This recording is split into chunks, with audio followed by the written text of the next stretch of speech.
Hello, what's on your move, Madman, and I'm back.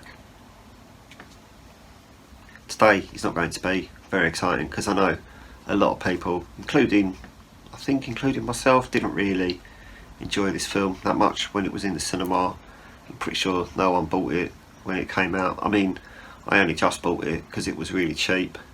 It's the only reason I got it. Plus, I'm a bit of a collector, don't know if you could tell, and I needed it as part of the collection. So unfortunately, today we're going to talk about the Marvels.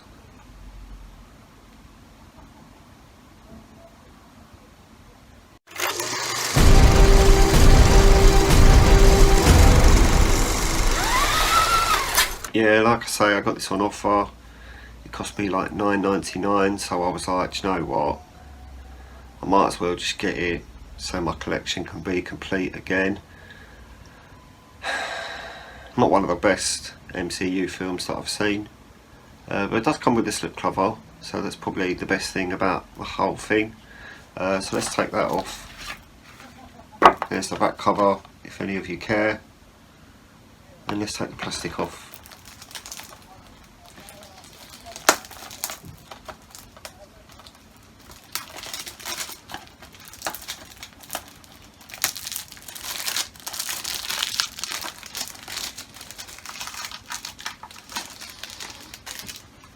Let's have a look at the inside.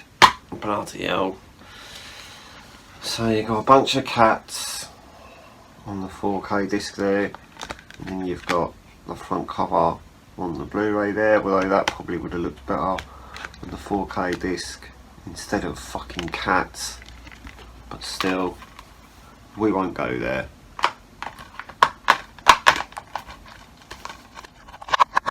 But still, we won't go there. So I put this into the player, compare it to the Blu-ray, compare it to Disney Plus, and then I'm going to come back and talk to you about how bad this film is and how the picture looks and the sound, blah blah blah. So stay there and I'll be right back. So let's get this one out of the way then. The Marvels. Now, to start with, I think one of the reasons this film struggled was that it was a sequel to, I think, 4 things at the same time. So it's a sequel to Captain Marvel to start with. It's also a sequel to WandaVision, because that's where Rambo lady comes from, Marissa Rambo. Fucking hell. That's where Monica Rambeau comes from. And also Miss Marvel. It's a sequel to that, as well as it being apparently a sequel to Secret Invasion. But I haven't seen Secret Invasion, so I couldn't tell you. I went out of my way to watch Miss Marvel just before this came out, because again, it was one of those Disney Plus shows that everyone was like, this is the shittest thing ever, don't bother watching it. So I kind of left it for absolutely ages, but then I think a couple of weeks before the Marvels came out, I was like, I'm going to go and watch the Marvels, obviously. So I wanted to watch Miss Marvel, because I'd seen WandaVision. I wanted to watch Miss Marvel just so I could have a bit more of a, I didn't find out that it was a sequel to Secret Invasion as well until after I'd seen it. So sorry about that. But yeah, like I said, I watched the TV show of Miss Marvel and it really surprised me. I actually quite liked TV show of Miss Marvel, I'm not going to lie. There were parts of it where I was a bit like, oh, you didn't have to do that. It was a bit weird and cringy and stuff like that. But, it's a comic book TV show, so you kind of expect that sort of thing. But yeah, I generally quite enjoyed it. I thought it was a good laugh and it was a good, Marvel story, as generic as they all have become, really, over the years. And then we got to this film. Now, I saw this in the cinema. I saw this in the IMAX as well. Went out of my way to see it in the IMAX. And it wasn't the shittest thing I've ever seen in my life. But it's pretty much there.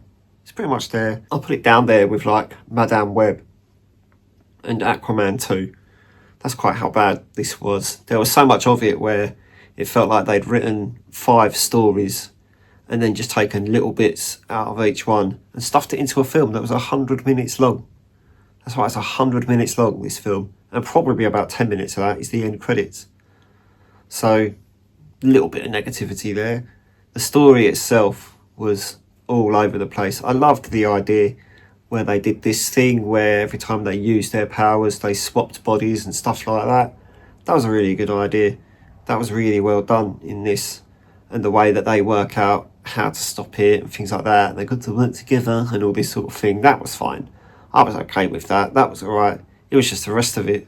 Like, I'm pretty sure the bad guy's in it for about 15 minutes, and you don't really understand what they're doing and why they're there. I don't really remember, to be fair.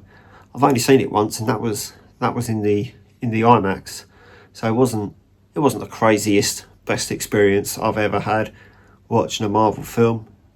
Maybe even one of the worst experiences I've had watching a Marvel film.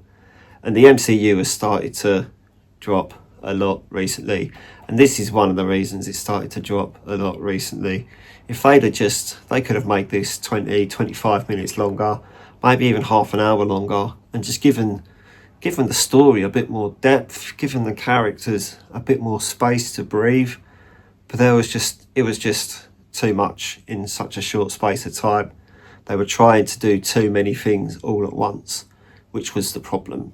If they'd have just relaxed and taken a deep breath and been like, let's just do this, do it calmly, just stretch it out. If you'd had watched Avengers Endgame and gone to the cinema and found out it was an hour and 40 minutes long, and they'd put that entire 3-hour film into an hour and 40 minutes, that would have been a travesty. Not that I'm suggesting this should have been 3 hours long, but they could have maybe put another half hour in there and just given it a bit more space and given the story a bit more development, given the characters a bit more development.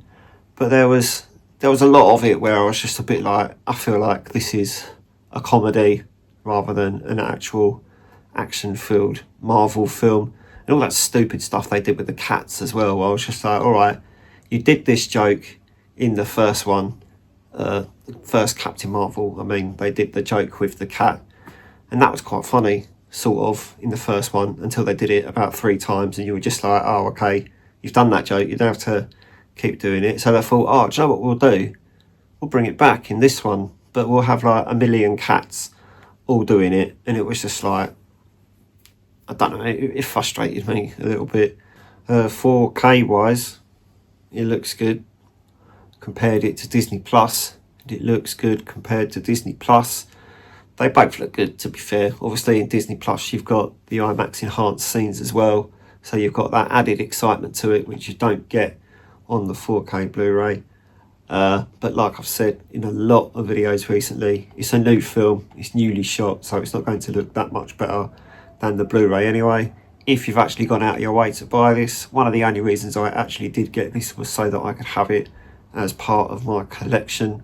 Now my Marvel collection is complete again until the new Marvel film comes out, which I believe is Captain America 4, Brave New World, which I'm actually quite looking forward to. I think it could be really good. I'm looking forward to it. But yeah, I'm not going to talk about the Marvels anymore because no one cares. If you've got this, you've got it. Maybe you bought it just to have it in the collection like I did. It's literally the only reason I own this. I'm quite glad that I haven't been collecting the Sony Marvel Universe because a lot of them are really bad. So I'm glad they're not really something that I'm collecting. I've got the Venoms and the Spider-Mans, but that's it. I don't really care about Morbius or Madame Web. Saw Craven the Hunter the other day, which was pretty awful, but it really wasn't as bad as I thought it was going to be.